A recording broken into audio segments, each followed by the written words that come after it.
Let's finish up the Omen trilogy with Omen 3, The Final Conflict, or as it's just called, The Final Conflict. But on the DVD, it's at least called Omen 3. But when you look it up on IMDb and the poster and everything, it just says The Final Conflict on it, which is kind of confusing. But then on the poster, it says the final film in the Omen trilogy. But as I can see, the film is actually just called The Final Conflict, which is odd to me. But anyway, all right, so this time we get Sam Neill stepping in to fill the shoes of Damien Thorne, which is a great choice, of course. Somebody just brought up on my channel the other day, like, oh, anytime I think of Sam Neill, I immediately gravitate towards his character in Event Horizon, I think is what they said, or maybe even In the Mouth of Madness. It was some movie that I was like, huh. I mean, as much as I love In the Mouth of Madness, when I see Sam Neill, I immediately think Jurassic Park. I mean, I just can't help it. That's how I was first introduced to the guy. But, I mean, my favorite character he's played is John Trent from In the Mouth of Madness, no doubt about it. But what's your Sam Neill movie that when you see him? Because I never really, I don't know. As much as he never hit A-list, even though he was in an A-list movie like Jurassic Park and he was the star of it, I never think of Sam Neill as an A-list actor. He's a great actor, but he's not some huge name that anyone would recognize ever, I don't think. But maybe I'm wrong on that. I would have to go out and talk to the average person and be like, you know who Sam Neill is? I bet they would not. As soon as I said Jurassic Park, as soon as I was like Dr. Alan Grant, they actually probably wouldn't remember Dr. Alan Grant's name. Doesn't matter. Moving on from that, but Sam Neill's awesome. And he is great in this. Great casting, kind of all around. I feel like the Omen trilogy is almost like the we need to talk about Kevin, or we need to have a talk about Kevin. I can never remember what the hell the name of that movie is, where the casting on the children growing up from one kid to the next was just so spot on, and it just felt like the same kid throughout. I feel like this is an expanded version of that, to where the kid in the first one, the second one, and now, of course, the adult Damien, who is 32 years of age in this. It's 19 years since the second Omen, so it's been like 26 years since the first one, which would put this in the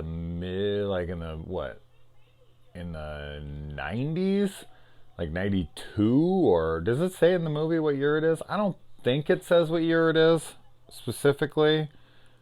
Maybe it does, but I don't remember. And this movie was made it had to have been made in the 80s. 81, oh shit, okay, so 81, but the movie, just thinking about the timeline of it, would have to be in the 90s. And I guess, yeah, I don't feel like this film is extremely dated. Like, they don't show anything within the movie, like technology or anything that's like, oh my god, that ain't the 90s, you know? Just kind of basic hairstyles and basic clothing and basic offices and such. So it could be the 90s. I mean, yeah, you don't see anything from the 90s in it because this isn't the 90s, but as I said, it's nothing glaring. And I honestly didn't even think about the timeline until right now, as I usually do with these videos. It's more of on the spot thinking. I just finished the film, I don't know, a minute ago.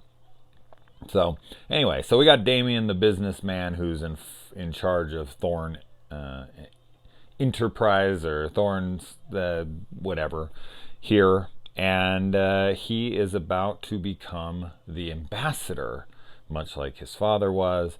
And you know he's a badass when he can strong arm the President of the United States, who is played here by the dude who plays the grandfather in Son-in-Law. As soon as I saw him, I was like, wait, isn't that what's his name in it? Like Walter Warren, or no, Walter, Warner, Walter Warner. Yeah, that's right. Oh man, I love that movie. He Tried to Kiss Me. Anybody a big Pauly Shore fan? I have like 5 Pauly Shore movies I absolutely adore. Biodome being my favorite. I grew up on Biodome. Bud McIntosh and Doyle Johnson were like huge deals to me when I was a teenage boy.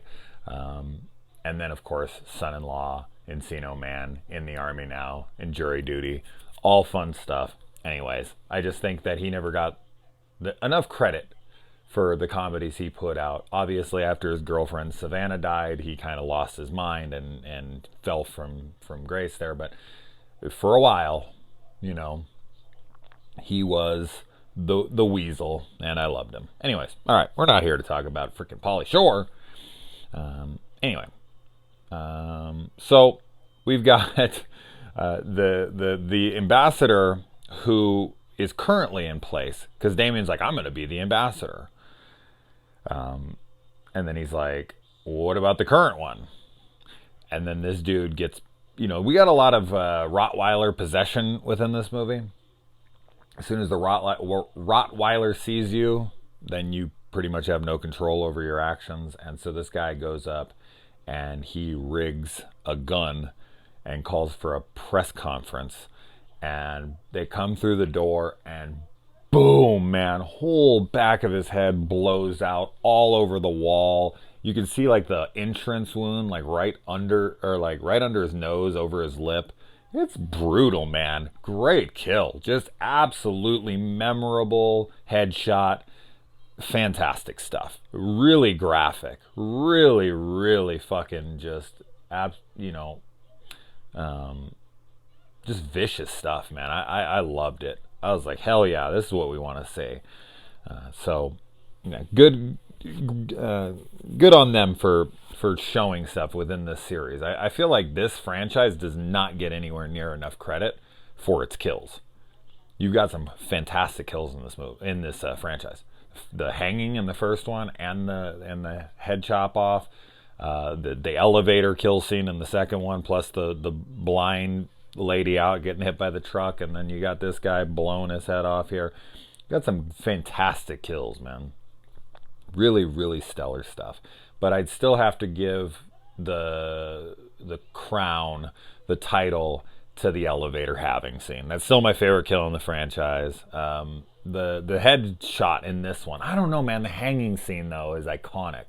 So I still love just the setup, just the imagination, just all of the ridiculousness of the elevator kill. That's more of my kind of kill. But if I was to say, like, stylistically, like if I was to say for the legacy of the franchise, then of course it's the hanging, because that just is just gorgeously brutal. But yeah, anyways. But I guess I never do that in these films where I do a series review. At the end, I should be like, oh, and the hottest chick and the best kill. And I used to do that. I did that in the Friday the 13th franchise, if memory serves, and not doing it enough anymore. So there you go. That's my favorite kill, or my favorite 2 anyway, and all 5 together. Now, when Damien's being interviewed for who becomes his love interest, so to speak, within the film, he's interviewed about the youth, because he wants to be the youth ambassador or something as well.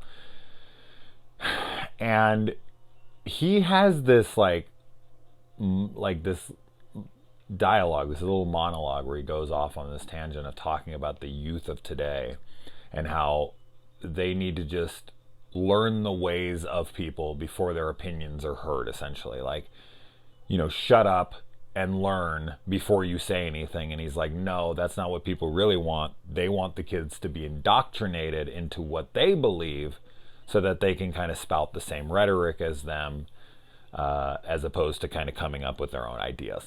Fucking A. Like, I know Damien's the Antichrist. I know that I'm not supposed to agree with anything he says, but 100% agreed with him on that one. 100%. One of my favorite lines in any movie I ever watched. I can't even remember what movie it was, or if it was even maybe a TV show, but somebody said something. Please tell me if you remember what this is from. But they were like, you know, essentially they're in an argument, and he's like, well, I'm right. And he's like, just because you're old doesn't mean you're right. It means you've been wrong longer. That was like the KO punch for me. I was like, oh, brutal. Absolutely true. Just because you're older does not mean you're right.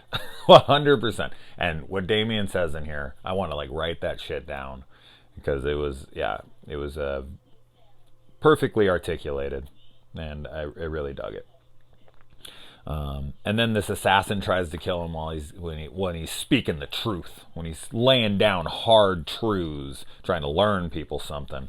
And the assassin freaking falls, swings, and burns, and his body is just swinging and burning as Damien kind of looks up at him like, bitch, you fucked with the wrong dude. Good stuff, man. Really, really good stuff. Damien now has yet another protector. What happened to Lance Henriksen's character? Who knows? They don't really keep anybody from past films, kind of just like Damien, and then that's really about it. And then, of course, there's talk of other characters, but very little in the way of actual like screen time. And so now the movie is really based around the birth of the Nazarene, or second coming of Christ within the film. So on March 24th, there are babies born during this alignment of the three stars, and then Damien wants all of the kids who were born during this time dead. And they do. And that's what's great about this movie, man. I mean, this sounds fucked up, but every baby that he wants found and killed is killed and found. Now, one thing I feel like this film fails at, now correct me if I'm wrong, if I missed it, it happens. My kids interrupt me every 5 seconds. My kid was losing a tooth tonight. She kept coming out here screaming and crying. I actually have the tooth right here in front of me. I finally was just like, let me take it out. Ripped it out. And I had to like rewind and probably, fuck, man. I'm surprised I even remember 2 things that happen in these damn movies, how much I get interrupted. All right, but anyways, now I know in the film, the main priest at the end who tries to kill him and fails, but then of course the girl ends up killing him. He tells her that they have the baby. They have possession of the baby. The baby's safe. It's all good. But throughout the film, I mean, a good portion of the film is dedicated to him trying to find and kill this second coming of Christ, because as every day it's alive, he grows weaker, and he needs to defeat it as quick as humanly possible, or demonly possible. But there's never really a revelation or reveal. There's a book of Revelations, but there's no reveal of who this fucking baby is. You know, oh, we just have him. He's protected. So all these kids that are getting killed throughout the film, like, did you know that they weren't them? Like, what's happening here? So you had the kid the whole time? Like, what happened? So, I don't know. As I said, maybe I missed it, but he says, like, we have the kid. But I never saw them actually get the kid. I don't ever see any focus on it. The baby's never even there at the end. Like, we just see Jesus up in the sky, and it's like, well, where's the baby? Like, the baby, just because the baby exists, then the spirit gets to leave. It's like the Holy Spirit now, or something. I don't know how fucking religion works. You guys know that. But I just I was like, okay, this baby seemed to be a real big plot point, and now we never even get to find out who it actually was. Although, I mean, I guess what would it have mattered? Like, oh, look, it's a little white baby. Oh, cool. Okay. I mean, that's what I would have suspected. Or like an olive-skinned baby, right? Isn't Jesus' skin olive color? Isn't he? I don't know. I'm not even going to speak on matters I know nothing about. In that case, I should just shut my channel down, because I don't know shit. All right. Let's see. Group fox hunting for sport. What a fucking joke. What the hell, man? That is some, like, I'm so rich, pompous bullshit kind of sport. Like, that's, oh my god. Isn't that what they're doing in Where the Red Fern Grows? Isn't that what that book's about? I read that when I was a kid, and it made me fucking bawl. Like, I was crying at the end of that book. I remember, yeah, they're like going out and they're like fox hunting, right? Isn't that what they're doing? Something like that. God, it's been a long time. It was like well over 20 years ago.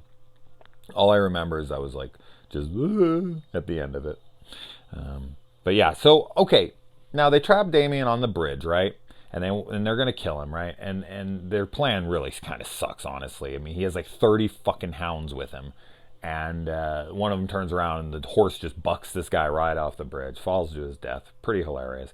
And then the other guy just gets mauled by the dogs. But that said, now maybe I missed it, but is that bridge like consecrated ground or hallowed ground or whatever? Isn't that like one of the stipulations in the first movie? Like you have to use these knives, and didn't he have to use all of the knives? Like they had to like arrange them in a cross, and like this first one had to be like put dead center, and then all the rest had to go around it. Now it's just one stab. Now, in the end, it is on like a church ruin, right? So I feel like even though those guys on the bridge may have done it, maybe they would have been like, oh, well shit, like why isn't he dying? But is it just the blade has to enter him, that's it? Or as I said in the first one, isn't it straight up?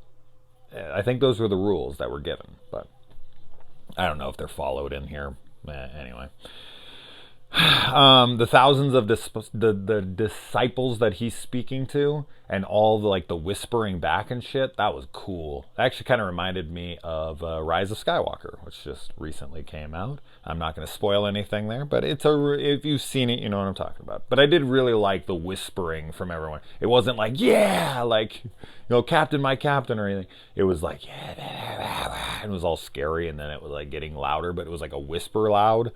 That was good stuff. That was creepy. He's like, do you hear me? And they're like, and I'm not really sure how they planned the soccer ball kill for the kid. So it hits the carriage and then it goes out and then a car hits it.